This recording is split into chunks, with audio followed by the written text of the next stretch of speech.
I'm Zoë Anderson, Design Director at Maxwell Fabrics in Telefina, here to discuss some things to consider when selecting upholstery fabrics. Consider the look of the finished piece that you're going for.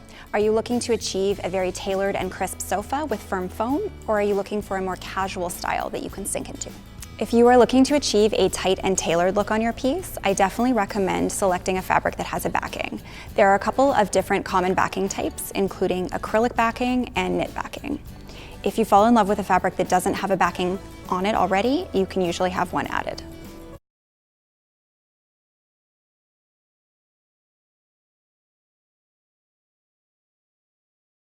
If you're going for more of an unstructured look, a more rigid backing like knit backing is not a great idea, as it's going to cause the fabric to have a bit more of a memory and retain its shape, which you might not want.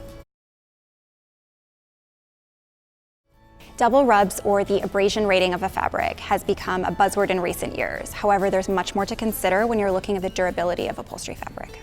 Abrasion rating is simply the point at which two intersecting yarns wear down until breakage. 30,000 double rubs is considered the standard for high traffic seating. Something that is less considered but is possibly more important is seam slippage.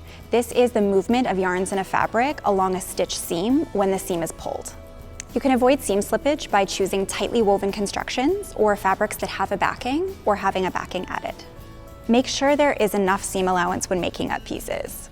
Also, serging or overlock stitching the cut edges of your fabric pieces before manufacture can help retain the integrity of the fabric. When deciding on a pattern or solid for upholstery, keep in mind whether the fabric is directional or not. Fabric is usually about 54 inches wide for upholstery, and the design will either run up the roll or will run what is called railroaded. On a fabric that is shown up the roll, the pattern motif or repeat runs parallel with the selvage of the fabric on the bolt. If the pattern is railroaded, it means the pattern or motif runs across the width of the bolts from selvage to selvage.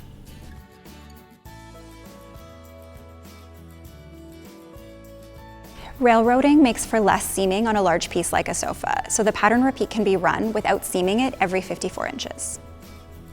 Check out the salvage icon on the print strip in the back of the book to see if a fabric is shown up the roll or railroaded.